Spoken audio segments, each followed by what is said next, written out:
Hi everyone. Today we are going to discuss about academic writing. There are three main points that we will discuss. The first one is definition about academic writing. The second one, kinds of academic writing. The third one is writing process.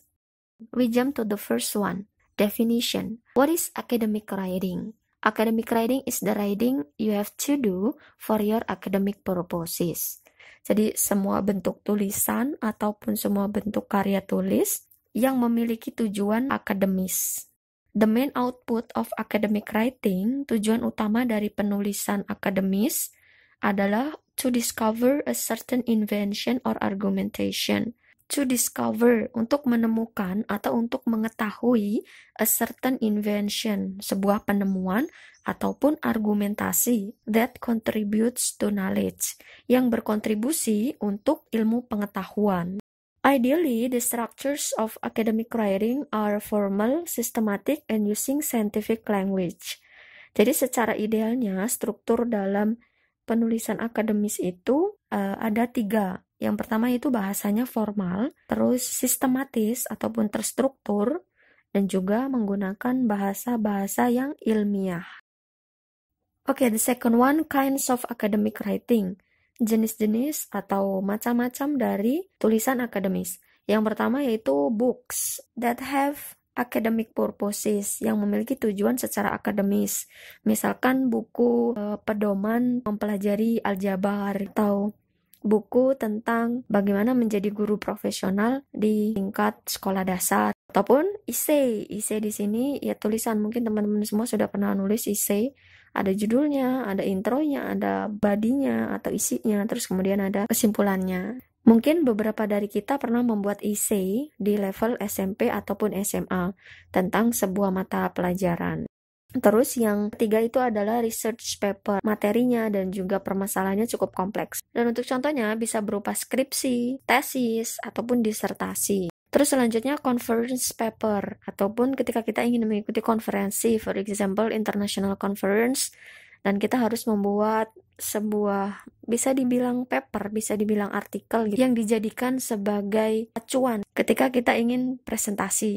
Terus yang selanjutnya academic journal or artikel. Nah ini sering banget kalian sudah kenal semuanya tentang penulisan jurnal. Nah jurnal itu juga salah satu bentuk academic writing. Terus yang selanjutnya itu other scientific assignments ataupun tugas yang memiliki tujuan akademis. Misalkan kalian setiap minggu harus menulis laporan, apa masalahnya, apa hasilnya, gimana metodenya dan sebagainya. The third one is writing process. There are 9 steps of writing process. Ada 9 langkah dalam proses penulisan. Yang pertama yaitu choose a topic, think atau brainstorm, research, discover your thesis, plan ataupun outline, write, revise, edit, and the last one, proofread. I will describe one by one. The first one is choose a topic. Ada beberapa poin yang harus kita ingat ketika memilih sebuah topik. Yang pertama yaitu you are interested in the topic. Ya, pastilah ya. Kalian harus tertarik untuk meneliti, untuk mendalami tentang topik tersebut. Contohnya misalkan kalian kan subjeknya matematika. Kalian mau mencari tentang pengaplikasian teori geometri di bidang apa, misalkan di bidang desain sebuah ruangan ataupun bangunan dengan menggunakan rumus geometri. Terus yang kedua, don't have a simple answer. Yang kedua, jangan sampai jawaban dari rumusan masalah kalian itu sederhana. Apa rumus geometri gitu misalkan. Itu kan sederhana banget, itu semua orang sudah tahu gitu kan. Jadi cari sesuatu yang worth to answer gitu, berharga ataupun bernilai. Ada nilainya ketika kalian itu melakukan penelitian tersebut. Misalkan ya kayak tadi, bagaimana mengimplementasikan materi geometri dalam desain dan pembangunan kota. Nah, itu kan kompleks. Dan jawabannya pun dinanti orang, gimana sih gitu kan. Nggak cuma rumus, tapi ada implementasinya. Selanjutnya, the right size of the length of the paper. Nah, di sini lebih harus disesuaikan. Misalkan kalian mau membuat essay yang 3 halaman, berarti kalian pilih topik yang kira-kiranya bisa selesai dibahas dengan jumlah halaman 3. Begitupun dengan yang lainnya, misalkan kalian harus membuat skripsi gitu. dengan halaman misalkan maksimal 100 halaman. Jadi jangan buat topik yang bisa dibahas dengan 3 halaman gitu loh. Jadi sesuaikan pembahasan dengan jumlah halaman yang dibutuhkan. Nah, yang keempat, enough information available in reliable sources. Jadi kalian juga harus pastikan bahwa informasi yang kalian butuhkan untuk melengkapi penelitian kalian itu tuh ada sumbernya gitu loh. Enough time to do what you need to do. Nah, cukup waktu. Jadi misalkan kalian adalah seorang mahasiswa di pertanian. Nah, kalian itu punya waktu 1 bulan untuk melakukan sebuah research. Kalian ingin meneliti biji jagung yang diberi pestisida sama yang gak diberi pestisida. Jadi kalian ingin melihat perkembangannya dari mulai benih sampai nanti tumbuh sampai nanti panen. Kan gak mungkin kalian itu tuh butuh waktu cuman 1 bulan. Jadi cari topik yang memungkinkan untuk diselesaikan dalam jangka waktu yang diberikan. Oke, the second one is thinking or brainstorming, yaitu mulai berpikir. Write down all the possible answer to your question. Kira-kira misalkan tadi topiknya adalah kan bagaimana sih mengimplementasikan rumus-rumus geometri di bangunan kota gitu. Jadi tulis yang kira-kira informasinya itu kalian sudah ada di kepala. Write down all the information, opinions, question you have about your topic. Jadi semua unek-unek tentang topik yang sudah kalian punya itu kalian tulis. Random aja ditulis aja, tulis. Terus the third one is doing research. Nah, di sini kita udah mulai bergerak dari yang tadinya bentuknya tulisan, kita udah mulai langsung aksi. Sebelum beraksi, kita harus set up and follow a research schedule. Selain kita buat coretan-coretan, kita harus membuat namanya schedule ataupun jadwal. Oh, minggu ini saya harus mengambil data, minggu ini saya harus baca buku, minggu ini saya harus mengumpulkan bukti-bukti ataupun pendapat di lapangan. Immediately record source information. Jadi ketika udah dapat informasi, udah langsung ditulis di note. Oke, the fourth one is thesis statement. Kalau di skripsi, kita kenal dengan the purpose of research question ataupun tujuan dari penelitian. Tapi kalau untuk hal essay atau artikel itu kan masih sederhana ya. Jadi biasanya ini disebut dengan main idea. The next one is planning ataupun outline. Contohnya misalkan kalian mau buat yang namanya problem and solution. Problemnya misalkan di suatu kota, desain kota ataupun tata letak bangunannya itu mau dirubah karena desainnya tidak sesuai, pengganggu kenyamanan masyarakat gitu misalkan. Nah, kalian mencoba untuk memberi solusi. Solusinya yaitu dengan teori yang ada di matematika dan penjabarannya apa, poin-poinnya apa, cara mengimplementasikannya apa gitu. Nah, di sini Miss punya contoh dari outline-nya. Misalkan di sini Miss topiknya adalah tentang health, tentang kesehatan. Research question-nya ataupun pertanyaan penelitiannya itu, why has childhood obesity increased in the United States? Kenapa sih obesitas anak-anak itu meningkat di Amerika Serikat? Jadi thesis statement ini tujuan dari penelitian kita yang akan kita bahas ataupun main idea dari essay-nya. Jadi di sini childhood obesity has increased in the United States due to the unhealthy environment in which many American children are arise. Jadi, obesitas di masa anak-anak itu mengalami peningkatan di Amerika Serikat dikarenakan lingkungan yang tidak sehat, di mana anak-anak itu tinggal, di mana anak-anak itu tumbuh. Nah, di sini untuk poinnya, poin-poin nanti yang akan kita bahas di paragrafnya itu, section 1 ini bisa jadi nanti body ataupun isi yang pertama itu children eat more than in the past. Nah, anak-anak itu tuh lebih banyak makan daripada di masa lalu. Mungkin ini dipengaruhi oleh faktor finansial atau advertising. Karena mereka semakin modern, mereka semakin teknologinya canggih.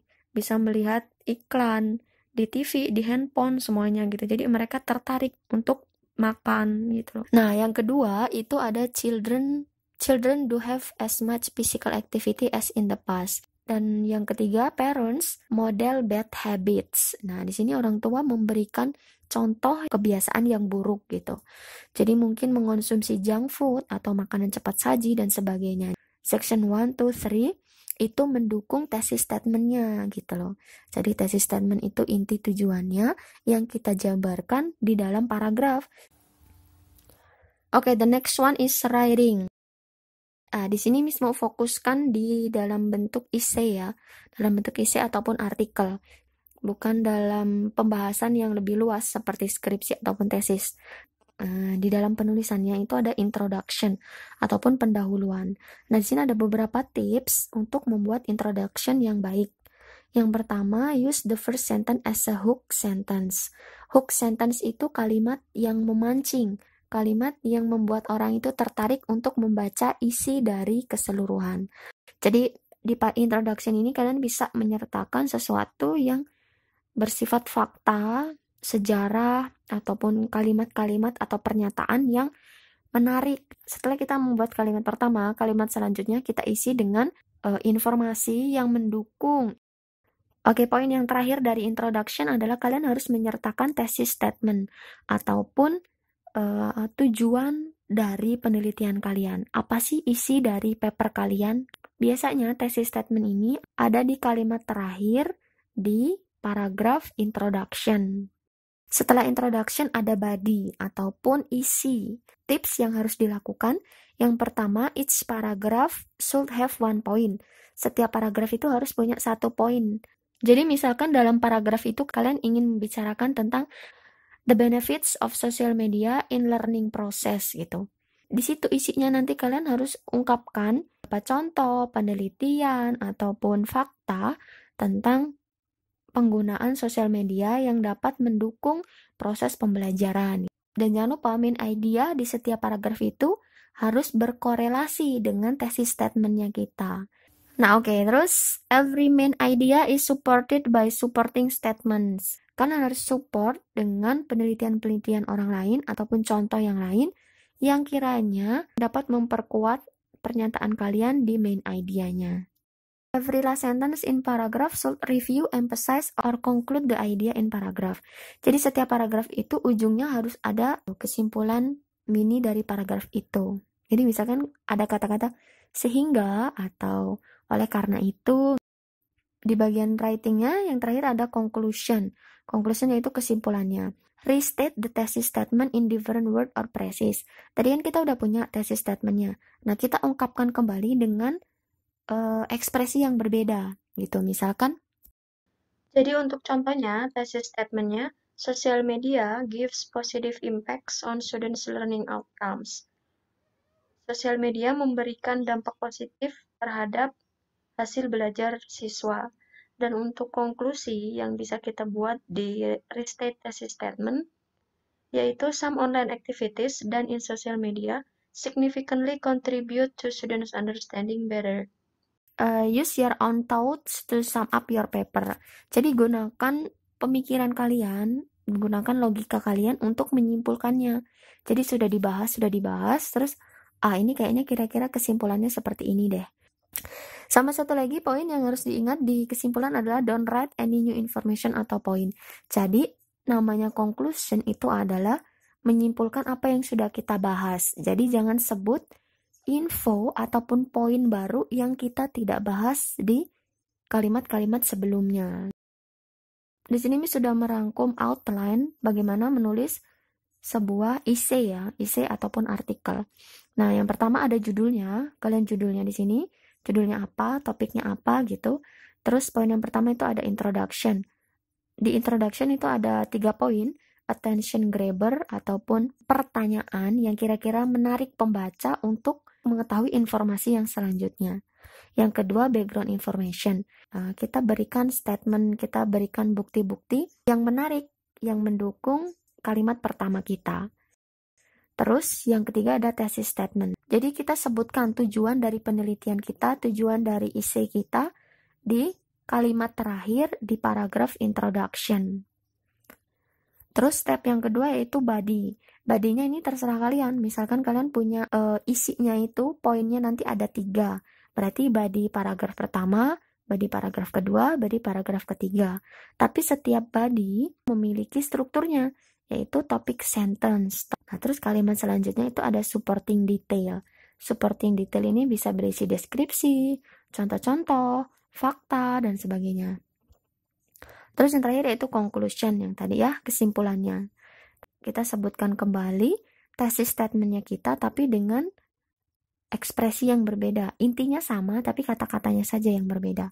sama closing thoughts atau pemikiran penutup. Jadi sehingga atau himbauan ataupun ajakan dari topik yang sudah dibahas. The 7 is revising. Nah, ini ketika kita sudah buat kalimatnya, sudah buat isinya, sudah selesai, kita harus merevisi. Reread your paper, jadi baca kembali tulisan kalian. As the audience, based on the requirements. Harus tempatkan kalian sebagai pembaca. Jadi, kalau ada istilah-istilah baru, kalian deskripsikan. Jadi, jangan sampai orang baca tulisan kalian itu bingung. Ini apa sih? Read each body paragraph for support. Nah, jadi kita baca lagi kalimatnya. Apakah kalimat tersebut sudah saling mendukung satu sama lain? Terus the last one, get feedback from others. Nah, di sini kita bisa minta tolong ke teman kita, tolong bacain tulisanku, poin mana yang kamu bingung atau ingin diperjelas. Jadi di poin revisi ini bagaimana kita mencari ketidaksesuaian dari pembahasan isi kita. The next one is editing. Berkaitan dengan penulisan. Ternyata spellingnya kurang bagus, misalkan, oh harusnya menggunakan bukan digunakan, yang harusnya tergunakan atau seperti apa. Editing di sini lebih disesuaikan dengan sistematika penulisan, grammarnya, ataupun tata bahasanya, ataupun baku atau tindak tulisannya, gitu. Paragraf pertama sama paragraf kedua itu nyambung nggak sih? Jadi setiap paragraf itu harus ada kata-kata yang menghubungkan. Oke, the last one is proofreading. Mengkoreksi keseluruhan dari tulisan kita. Semuanya gitu. Jadi di sini ada beberapa tips. Yang pertama, sebelum kita mengumpulkan tugasnya, kita harus mau mencetak dulu. Namanya cek satu persatu dengan pena. Tapi ketika kalian sudah nyaman dengan menggunakan laptop, ya nggak apa-apa. Pakai laptop aja gitu. Tapi kalau ada orang yang lebih prefer menggunakan kertas karena bisa oret-oret, itu juga bisa. Fix any mistakes, jadi memperbaiki semua kesalahannya. Jadi ketika ada beberapa masukan atau beberapa note, kalian sudah harus menyelesaikannya keseluruhan dari awal sampai akhir. So that was our discussion for today. For the full example of outlines and also the essay, I will send it and discuss it in our group. If you have question or others, just let me know. We will discuss it together. Thank you.